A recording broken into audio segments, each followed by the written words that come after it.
Ya, makasih Bung Khosinuddin. Ada bagian penting yang bisa kita catat bahwa tadi sudah disinggung di awal, efek atau dampak pandemi COVID-19 ini kan belum tuntas ya. Masalah-masalah yang terkait dengan dampak pada masyarakat, baik itu terkait dengan dampak ekonomi terutama dan dampak sosial, itu masih oleh masyarakat di banyak tempat dan itu belum pulih, betul-betul belum pulih. Beberapa waktu kemarin sudah masyarakat ditekan dengan PPN yang naik 11%, kemudian Pertamax sudah naik, walaupun Pertamax ini disebut non subsidi dan penggunanya segelintir kalangan, tetapi efek terhadap harga-harga itu kan terasa karena kita tahu bahwa Pertamax ini juga masuk ke kalangan industri, terus kemudian transportasi, sehingga untuk bahan-bahan pokok pun naik. Kita tahu setelah itu minyak goreng juga naik ya. Terus kemudian harga-harga itu semenjak sebelum Ramadan itu sudah naik. Ramadan semakin naik seperti sekarang. Dan kita perlu catat, Juli itu akan jadi tahun ajaran baru sekolah yang ini tentu ada beban buat orang tua, masyarakat untuk membiayai anak sekolah. Jadi rencana kenaikan harga BBM, gas melon termasuk TDL itu ibarat rakyat sudah terjatuh kemudian ditimpa tangga gitu. Dan inilah yang saya sangat berharap bahwa negara ini secara eh,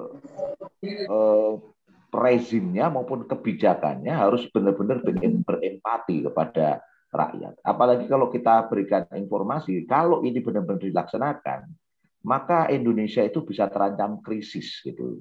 Dari mulai kenaikan kemiskinan, kemudian inflasi yang bisa tembus sampai 5%, terus kemudian efek buruknya tentu kepada pelaku-pelaku usaha UMKM yang ujungnya nanti bisa memicu pengangguran dalam skala besar karena 97% serapan tenaga kerja itu di sektor UMKM. Ini yang perlu menjadi persoalan. Kemudian akan menimbulkan gejolak panik buying. Terus kemudian akan muncul apa yang kita sebut sebagai penimbunan, kelangkaan di mana-mana. Dan ini ujungnya, saya mengatakan ini nggak main-main menurut saya, gejolak sosial yang bisa menimbulkan konflik di tengah masyarakat karena ketimpangan semakin lebar, ujungnya ini bisa memicu krisis multidimensi. Saya dalam satu tulisan menyampaikan peluang kejadian seperti di Sri Lanka itu mungkin terjadi di Indonesia.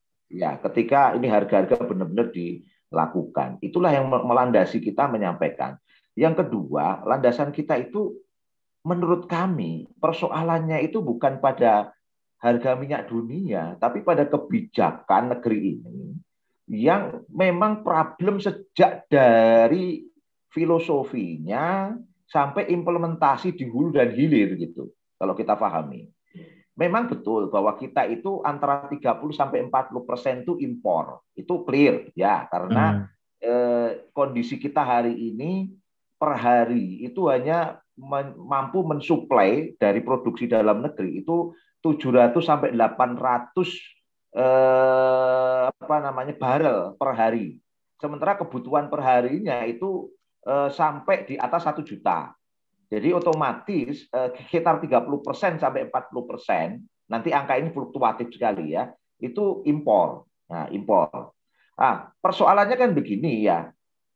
Persoalan yang pertama itu terkait dengan harga. Ini yang kemarin kita terus mendiskusikan dan tadi ketemu Bang Marwan Batubara saya juga memperjelas kan terkait dengan berapa sebenarnya ongkos produksi yang clear negeri ini. Karena menurut data yang kita peroleh, saya pikir kita sudah share kemana-mana berdasarkan Rystad Energy Yuko, itu kan biaya per barrel itu sekira 19,7 US dollar untuk biaya produksinya ya. Biaya produksi itu termasuk berbagai hal ya, kebutuhan tenaga kerja macam-macam sudah dihitung semua di situ ya. Nah, itu 19,7 US dollar per barrel. Ya, satu barrel kan 159 liter kan. Clear. Nah, sementara harga minyak dunia itu kan memang terakhir pada bulan Maret kemarin kan 113 US dollar per barrel. Turun memang sekarang sekitar 100-an US dollar per barrel. Ya. Tetapi yang kita pertanyakan kan, kenapa harga minyak di Indonesia ini juga dihargai dengan harga minyak dunia? Kalau kita memang memperhatikan kepentingan rakyat, seharusnya kan kita menghitung dengan harga pokok produksi. Setelah saya telusur, memang ada persoalan rumit di hulu kita, Bung. Apa persoalannya? Memang sekarang alhamdulillah Pertamina itu sudah pegang sekitar 56% dari konsesi produksi dalam negeri. Sisanya tambahan kan Blok Rokan itu ya? Ya itu sudah masuk itu 56%. Nah, sisanya sekitar 44% berarti itu adalah kontraktor kontrak kerjasama KKKS yang rata-rata ini adalah pemain asing seperti di dalamnya ada Chevron, Exxon Mobil dan sebagainya. Ya, itu sekitar 44%. Nah, ternyata kontraktor kontrak kerjasama ini meminta Pertamina itu membeli minyak mereka dengan harga minyak dunia. Nah, itu yang kita kan jadi aduh gimana. Padahal gitu, dia gali dari tanah bumi kita ya. Ya tanah bumi kita gitu loh. Nah, maksud saya memang mereka ini kan persoalan di kebijakan akhirnya ada liberalisasi dari sektor hulu. Nah, saya juga mempertanyakan sampai hari ini saya belum mendapatkan data 56% produksi dalam negeri yang dihasilkan Pertamina dihargai berapa? Jangan-jangan ikut harga internasional juga. Khawatir saya begitu, ikut internasional lah. Ini tambah parah kan. Sudahlah dia itu BUMN kan seharusnya lebih care pada rakyat gitu ya. Kalau kemudian dia menggunakan harga minyak internasional juga ya kacau lah dunia ini gitu ya. Apa kata rakyat gitu lah. Kalau apa kata dunia nggak tepat tadi. Apa kata rakyat gitu. Nah ini persoalan ternyata Bung. Negeri ini sedang ngejar target memang hari ini karena ada 128 cekungan hidrokarbon yang sudah dieksploitasi itu 20 cekungan. Berarti ada peluang sekitar 108 kurangi 20 berarti 108 cekungan hidrokarbon yang memang perlu beberapa melakukan eksplorasi, tapi 70 itu sudah potensial. Artinya peluangnya itu tinggi untuk dieksploitasi. Nah, khawatir saya kalau hulu ini juga tidak dikelola dengan baik, ujungnya nanti asing lagi yang pegang gitu. Nah, kita perlu catat, Rokan itu diserahkan pada Pertamina kan karena hasilnya udah mulai surut ya, hasilnya mulai surut. Nah, baru diserahkan pada Pertamina. Kalau ampasnya lah kasarnya ya. Ya begitu. Kalau cekungan yang masih baru-baru ya saya nggak yakin sih akan diserahkan pada Pertamina.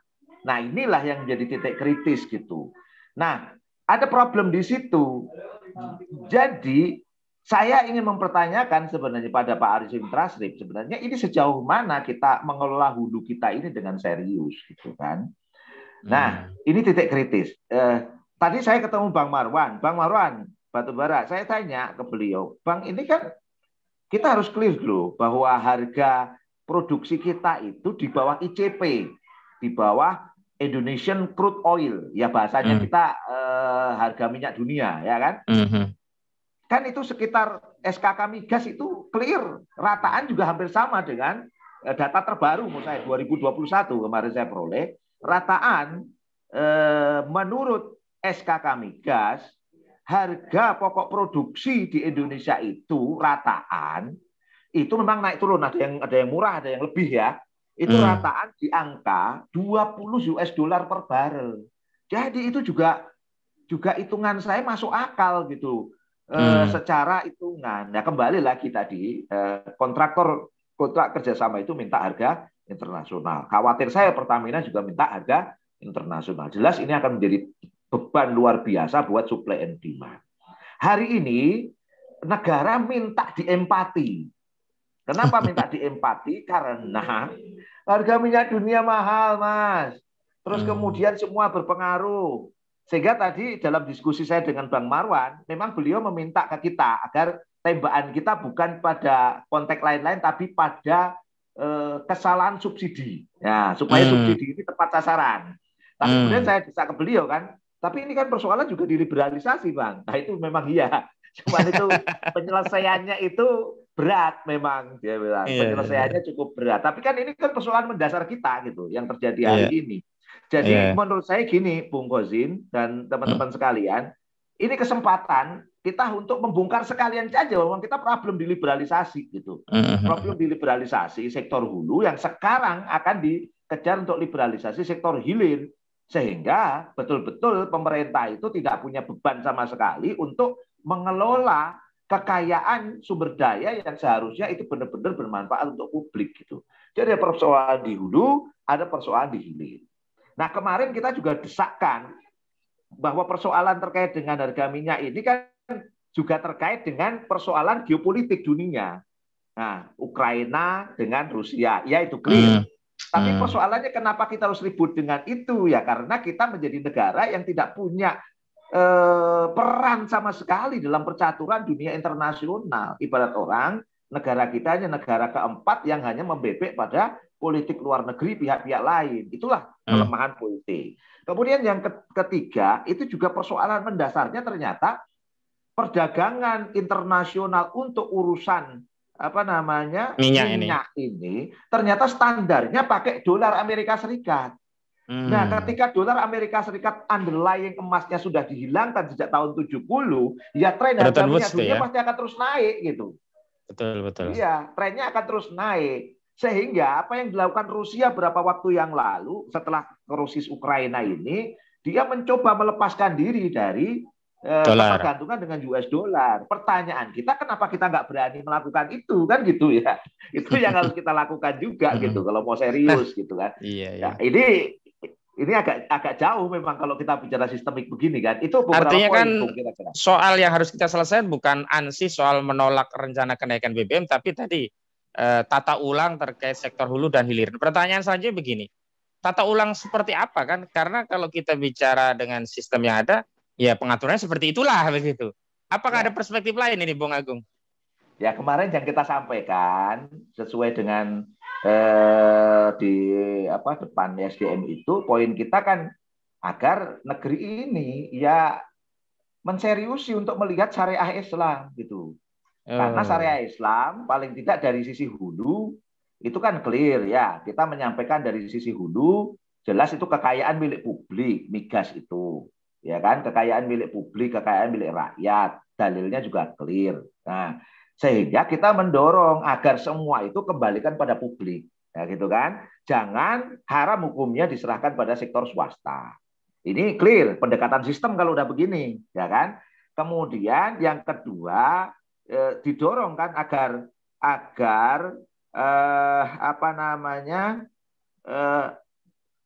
pokoknya hentikan dulu terkait dengan kenaikan ini, tata ulang terkait dengan hulu. Ya hulu, kembalikan kepada milik rakyat.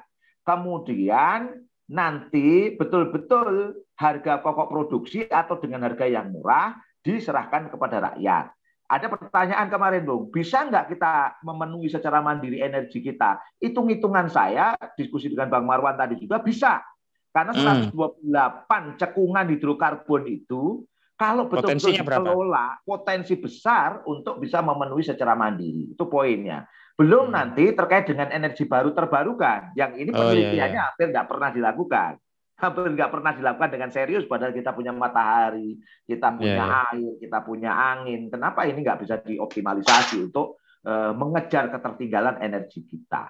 Nah, itu semua kami mengatakan bahwa pendekatan kalau mau serius, tinggalkan proses liberalisasi ini.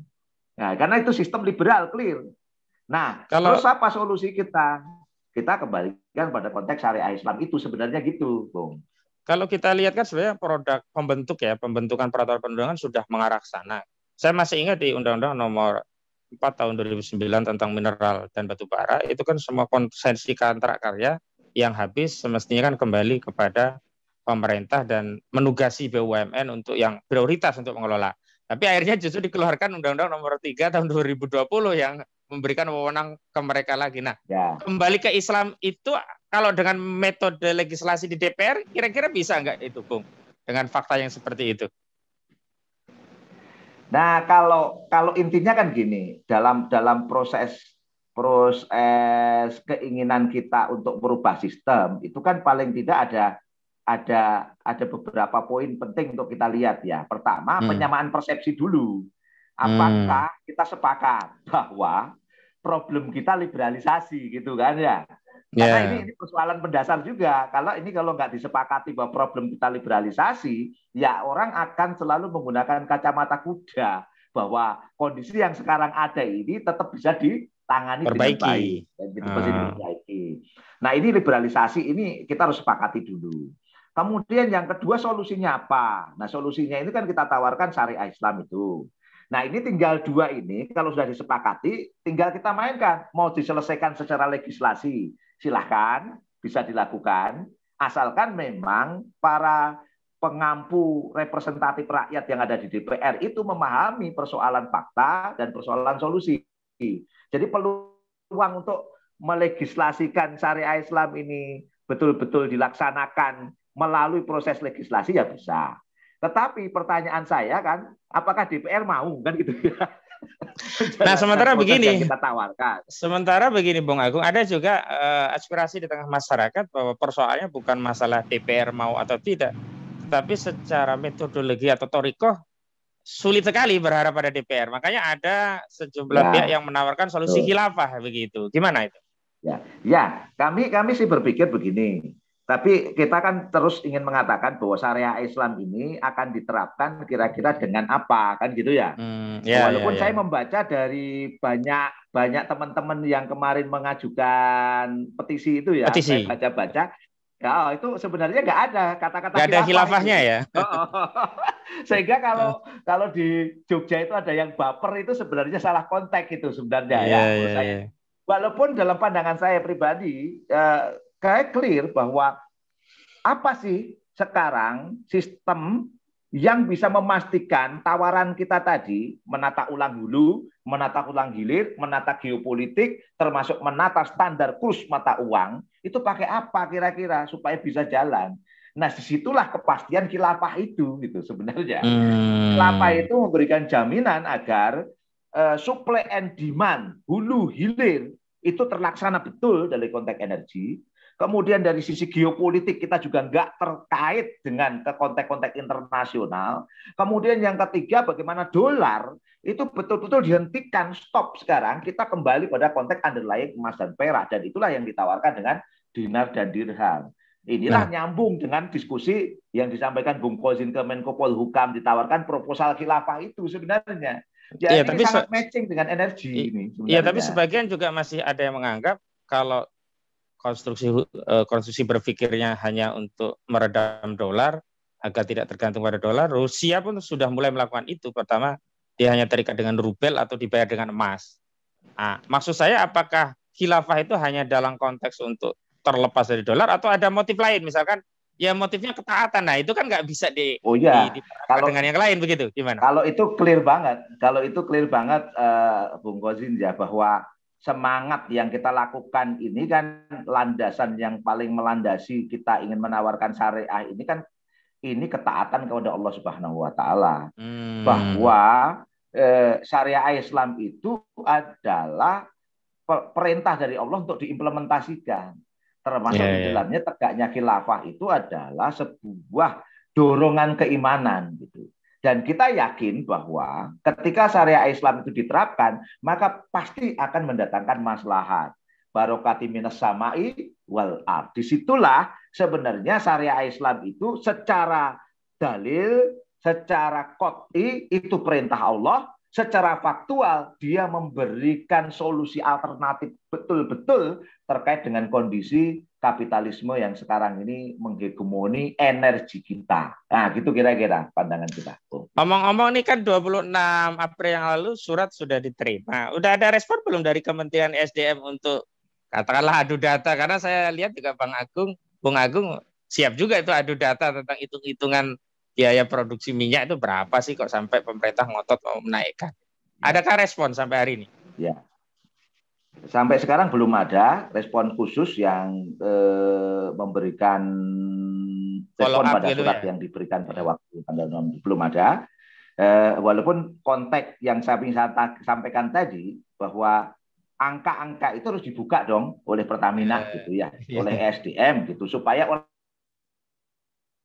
gitu loh. Nah, selama ini kan Angka-angka begitu tuh kayak tersamar, kayak kita itu cukup dihegemoni oleh kondisi harga minyak dunia dan mohon dimaklumi. Sementara routing terkait dengan harga pokok produksi, hulu kita diserahkan pada siapa, hilir kita ini sedang mengalami apa, itu seperti samar-samar yang hampir tidak pernah diterima publik secara gamblang gitu.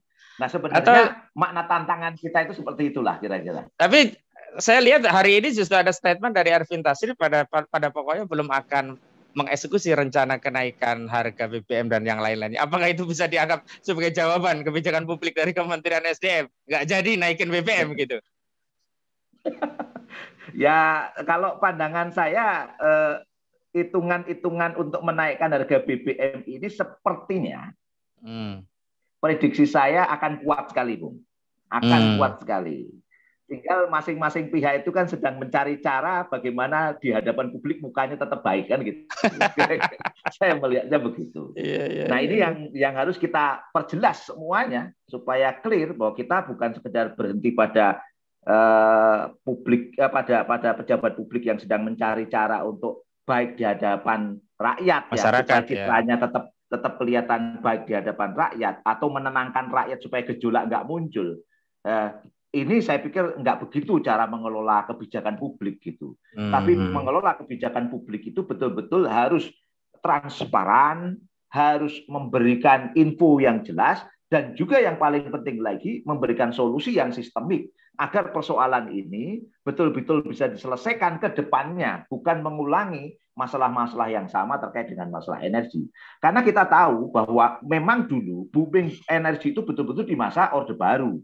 Itu booming energi luar biasa karena memang kilang kita masih tertata rapi, terus kemudian produksi masih luar biasa pada konteks eksploitasi. Hari ini masih ada peluang, tadi saya katakan 128, tapi perlu eksplorasi. Nah, eksplorasi itu memang butuh biaya. Pertanyaan saya, sejauh mana pemerintah itu mau komitmen terhadap hal ini? Mandiri dong. Jangan sampai hal seperti ini juga diserahkan pada asing. Nanti asing juga yang harus turun untuk mengelola hulu itu. Saya pikir ini yang kurang bijak, dan dalam konteks kebijakan tidak empati, tidak serius mengelola rakyat gitu. Bayangan saya. Ya, terakhir ada informasi dari Menteri Keuangan sebagaimana saya sampaikan tadi, ya silpa kita kan masih banyak, ada 149 triliun. Dan juga karena dampak minyak naik itu justru harga komoditi naik malah mendapat keuntungan tambahan APBN. Menurut peneliti, salah satu peneliti KPAU itu setiap kenaikan $1 itu ada penerimaan tambahan 400 miliar rupiah gitu APBN kita. Nah, sebenarnya kalau nanti ngotot tetap dinaikkan gimana ini pandangan masyarakat kira-kira kalau ternyata Menteri Keuangan bilang kita aman ya, harga minyak ternyata begitu tapi tetap ngotot naik gitu. Gimana ini? Ada langkah-langkah yang akan ditempuh oleh Bung Agung Wisnuwardana rencananya? Ya ini kan semakin nggak logis lagi ya. Jadi gini, kalau nanti harga minyak dunia semakin turun, misalnya saja, terus tetap pengen menaikkan harga minyak di level eceran, ini kan semakin nggak logis lagi gitu. Semakin nggak logis lagi. Ditambah betul tadi Bung, bahwa kenaikan harga komoditas itu rata di semua hal. Termasuk kemarin tentang CPO ya. CPO ini kan jelas ini ya komoditas yang untung gede banget dari ekspor CPO. Kemudian batu bara itu per hari ini data $302 per ton. Itu harga yang mantep. Wah, luar biasa, gurih itu ya. Ya, luar biasa gurih. Pertanyaan kita kan pendapatan dari ini kemana kan gitu. Ini juga harus transparan dong negara gitu. Saya belum tahu kalau kenaikan $, batu bara itu dapat berapa ya. Tapi kalau tadi yang sampaikan Bung Kozin terkait dengan $1 kenaikan minyak dunia itu 400 miliar pemasukan neto buat APBN kita, itu clear. Itu adalah rilis dari Kementerian Keuangan. Nah, Kementerian Keuangan. Jadi menurut data peneliti KPAU kemarin itu kan sekitar kemarin ketika naik $113 itu kan dapatlah pemasukan sekitar 20 triliun ya. Masya Allah. Luar biasa itu. 20 triliun itu. Ini artinya kan kalau narasi kenaikan harga minyak dijadikan alasan untuk naikin eceran kan nggak masuk akal juga jadinya. Dari konteks itu nggak masuk akal. Betul-betul nggak masuk akal kalau kita membaca dari pemasukan yang diperoleh ya, negara ya. diperoleh. Tapi oke lah, kita buka saja, ESDM harus buka betul-betul terkait dengan data ini, sehingga kita bisa membaca clear. Kalaupun nanti ESDM membaca dari aspek misalnya, oh nggak cukup untuk subsidi, karena subsidi kita butuh berapa itu 200 triliun misalnya ya, 200 triliun, sementara pemasukan minyak itu hanya 20 triliun misalnya saja. Tapi kan kita bisa bertanya, batu bara kemana? Kan bisa dialihkan itu. CPO kemarin ngapain juga memberikan subsidi malah pada biosolar gitu ya. Kenapa nggak kepada kepentingan masyarakat yang sekarang butuh hal-hal yang lebih praktis untuk mendapatkan harga yang lebih murah gitu misalnya. Itu kan pertanyaan-pertanyaan yang bisa kita kembangkan lagi ke depan terkait dengan hal ini. Intinya negara itu harus berempati betul secara kebijakan terkait kondisi ini, dan saya dorong mohon tidak, atau saya keras menuntut tidak dinaikkan. Karena kalau dinaikkan, buat pemerintah juga rugi, buat masyarakat juga rugi, dan krisislah yang akan berkembang ke depannya. Dan kalau kita bisa mau menghentikan ini semua, kami tawarkan perubahan sistem secara serius. Itu yang kita sampaikan.